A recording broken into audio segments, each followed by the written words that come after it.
Good afternoon, everyone. This is Ravensbane77, and I'm getting ready to do part 4 of my Keeping It Simple series videos for YouTube, where I go over the explanation of the help icon and its content for all newcomers to the Path of Exile and all newcomers to the ARPG genre. So, let's get into it. So last time I did, that's where we left off. So the next thing we're going to cover is the prophecies. I'm pretty sure I did that. And the currency, yep. I do apologize. So the next thing we're going to do is the auras and the heralds. So auras are basically skills that persistently affect things around you. Such like as hatred, for example, as it shows here along with the video. Some auras also instead affect your nearby enemies by using the blasphemy support gem. It turns any supported curse into an aura that reserves some mana that curses enemy that enters its radius.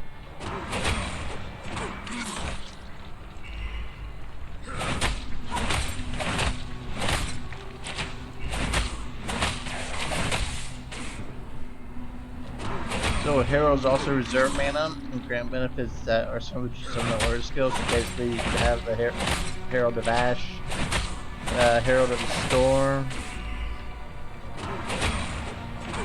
and then Val auras have a limited duration but grant very powerful monsters for the short time they are active. The next thing we're going to go over is jewels. So in your skill tree, your passive skill tree, there are sockets that along your skill tree when you create your ability you can place these gems. There's basically your rarities of the gems, your normal, your magic, your rare, and then your unique finds. Each of them affect your passive skill tree differently. Some have a radius in which they affect different sized areas. You go between like the medium and large. Sometimes for some of the gems you can only have one of them, and some of the gems you can have two of the same gem and use them. And then essences. So when you're running around, basically, you come to in the game, and you see a bunch of frozen guys around. You click on the main one 3 times, releases them, and then they will end up dropping the essence key of hatred, weeping, sorrow. I'll show you some of those that I have in inventory along with this. And then there's also the Forsaken Masters. You basically end up leveling them up.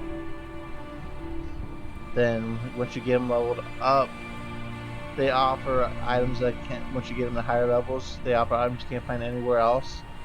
They also sell decorations for your hideout, and certain ones will have different hideouts, and I believe after all the masters that are within your hideout, if you get them all to level 6, you get to expand your hideout to a little bit bigger. The more missions you do, the faster you level up the masters in your hideout. So since we talked about the hideouts already, this is right here for your hideouts. You can rotate your furniture. Sometimes there's different variations of some of the furniture and crafting items that you can place into there. And you can edit your hideout, arrange it whichever way you want. Like I said, there's also craft benches. It's going to cost you some currency in order to do some of these. So make sure you have the currency to do them, especially if it's a specific thing you want. Especially if you're having a hard time having a piece of equipment, finding it with the additional resistances or anything else you want along with that said item. So we're going to go ahead and cover just one more thing. It's called the Labyrinth.